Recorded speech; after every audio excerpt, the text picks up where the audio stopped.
Okay, welcome back to members of a 121 Community Church in Grapevine, Texas, in our ongoing study in the Gospel of Mark. We're going to conclude chapter 14 with this lesson. This is the final lesson in 14. It'll be verses 66 to 72, and it'll be subtitled, "The Notion of the True Confronts Us as the Person of Christ." The notion of the true confronts us as the person of the Christ. Let's look at the text in block 1. Well, I'll tell you what, don't do that. Let's go to block 3. We'll begin in block 3. Because we need to understand the setting before we get into this. Let's go to block 3 and take a look at actually a passage in Luke. If you go to block 3, we're going to look at Luke 22:61. "And the Lord, having turned, looked at Peter," and he uses the Greek concept emblepo to look in a very concentrated way. "And Peter remembered the word of the Lord, you will deny me 3 times. When Jesus is taken to the estate of Caiaphas, the estate is situated in a horseshoe, and it's a 2-story building, and there's a courtyard. So Jesus is taken to an upstairs second floor room where there's an open patio that looks over the courtyard, and so Jesus and the Sanhedrin are in this upper room. It's a second level room. Down below in the courtyard, Simon Peter is gathered around a fire with another group of people. So Jesus can look down and actually see Simon Peter in the courtyard, and he can hear Simon Peter, and Simon Peter can actually look up and see Christ, and he can hear what Christ says. So you have to understand that picture to really comprehend the power of what takes place here. Jesus and Simon Peter can see each other, and they can hear each other. Simon Peter can see and hear Christ by looking up.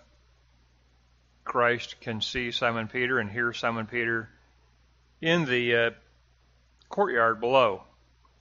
So now let's go to block 1 and take a look at the text. "While Peter was below in the courtyard, one of the servant girls of the high priest came. When she saw Peter warming himself, she looked closely at him. 'You also were with that Nazarene Jesus,' she said, but he denied it. 'I don't know or understand what you're talking about,' he said, and he went out into the entryway. When the servant girl saw him there, she said again to those standing around, 'This fellow is one of them.' Again he denied it. After a little while, those standing near said to Peter, 'Surely you are one of them, for you are a Galilean.' He began to call down curses, and he swore to them, 'I don't know this man you're talking about.' Immediately the rooster crowed the second time. Then Peter remembered the word Jesus had spoken to him, 'Before the rooster crows twice, you will disown me 3 times. And he," meaning Simon Peter, "broke down and wept." Now you get the picture. It opens up with the line, "While Peter was below." So Jesus is in an upper second-story room, and there's an open patio that looks over the courtyard, and Peter is down below in the courtyard. So when you understand that, you can understand that everything spoken by either one is heard by the other. Let's go on to the commentary in block 2 and take a look at Ruckman, Edwards, and we're going to look at Hegel again because we're going to look at the notion of the true. So block 2, Ruckman. Matthew 26:73 tells us that it is Peter's speech that betrays him. Luke 22:61 tells us that it is a look from Christ that convicts Simon Peter of a recognized need for repentance, which drives Peter into bitter weeping. Now Edwards, I like what he says. There are two trials that are taking place here. The mock trial of Christ, and Simon Peter is being tested as well. Will he stand for his faith? Christ's trial took place in a room above and overlooking the courtyard. Peter is situated in the courtyard below this room. Jesus, in his trial, professes his divine sonship. Peter, in his trial, denies Christ 3 times. So you've got Peter can overhear Christ when Caiaphas confronts Christ. Are you the Messiah? Are you the Son of the Holy One? And Christ confesses his divinity. And Peter can hear Christ confessing his divinity. In the other direction, Jesus can hear and actually see Simon Peter denying faith in Christ, denying discipleship, denying that he is a follower of this one called Jesus of Nazareth. So we have a very strong visualization here that I never really knew this before, but I like the fact that Ruckman reminded me of it and kind of drew a picture for me. And so I'm thankful to Ruckman for kind of giving me that image, because now I understand what we have here. We have a horseshoe-shaped estate. We have a second-story room. Christ is in that second-story room that overlooks the courtyard. Christ and Simon Peter can see each other, they can hear each other, and this becomes an extremely powerful visual scene where Simon Peter is confronted by this turn and look of Jesus as the truth of God. And Peter is broken into very bitter weeping. We want to take a look at Hegel now, because what I did, and Hegel, like I've said before, Hegel is a theologian who went to Tübingen Seminary, and but he ended up landing the chair of philosophy at Berlin University as far as his career went. But he started out in Tübingen Seminary initially to become a theologian. And later in his life, Hegel did say that all genuine philosophy is at heart theology. It's talk about God. So he always held on to that conviction that he had from being a seminary student. What I want to look at here is in Block 2, Note 3, a book by Walter Kaufmann from Notre Dame Press, 2014 publication date, on Hegel. And I like what he does, because he kind of takes a look at Hegel in the same way that I do. So let's go to Block 2, Note 3. What does Hegel mean by the notion of the true? And we're going to reference Walter Kaufmann's Notre Dame Press book. Noesis expresses the notion of the true as a living subject, not as a static object. It exists in an immediacy for our knowledge. We grasp the true through intuitive spiritual thinking. We grasp the true through intuitive spiritual thinking. In the realm of positing, and this is what I know you have to concentrate on when you study Hegel, this realm of positing.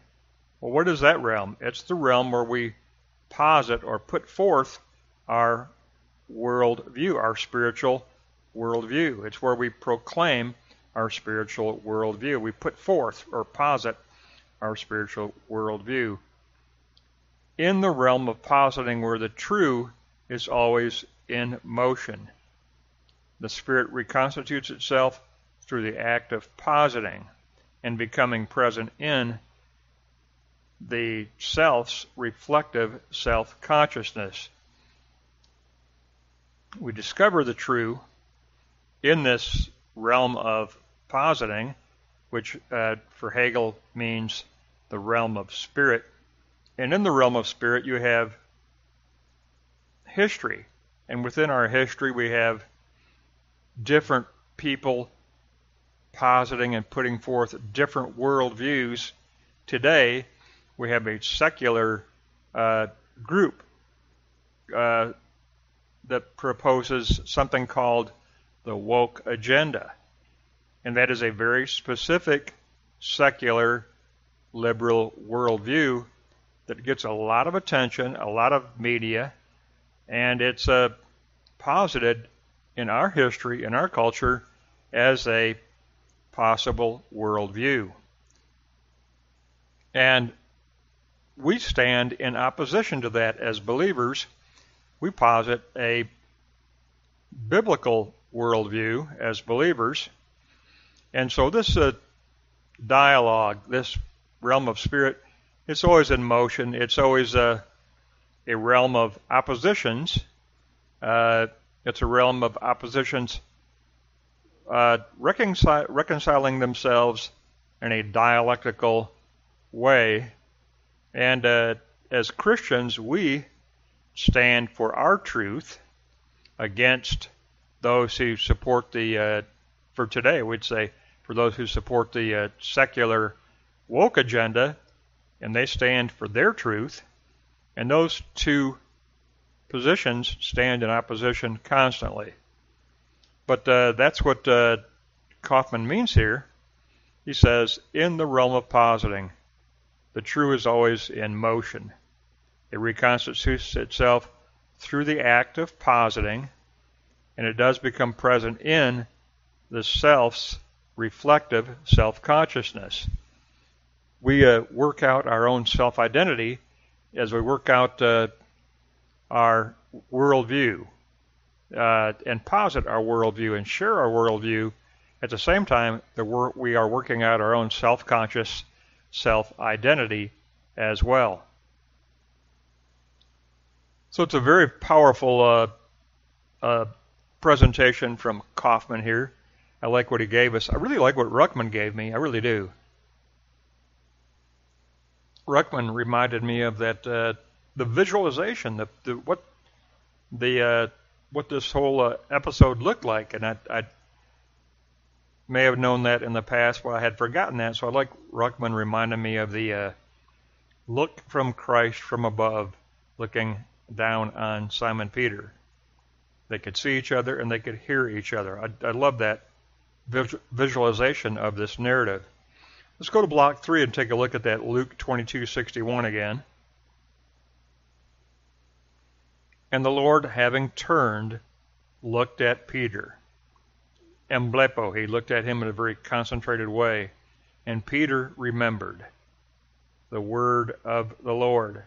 He was prompted to remember the word of the Lord, where Christ said, "You will deny me 3 times." And then Peter breaks down and weeps bitterly. But it's very powerful. The visual image here is very, very powerful, where you've got Christ up on a second-story landing overlooking the courtyard, and he can see Simon Peter. Simon Peter can see him. They can hear each other. Simon Peter can hear Christ declaring, "I am the one who will come eventually in the clouds of glory." He tells Caiaphas, "Yes, I am the Son of Man. And one day I will come in the clouds. I will return in the clouds of glory.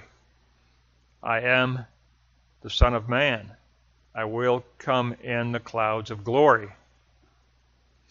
Simon Peter hears that. And in the midst of hearing that, he still is fearful, and he denies Christ 3 times. And then Christ, after that third denial, Christ, in a very concentrated way, looks at Simon Peter. Simon Peter has this moment of recognition that I have done exactly what he said I would do, and he just breaks down and weeps bitterly. It's a very, very powerful narrative, and that's going to wrap up chapter 14. Our next lesson, we will begin chapter 15. We've only got 2 chapters to go in Mark, but all of chapter 14 was very, very powerful, and we got a chance to, I guess I would subtitle chapter 14, the doctrine of noesis. We have been studying through all of 14 the doctrine of noesis. We'll pick up next time and begin chapter 15.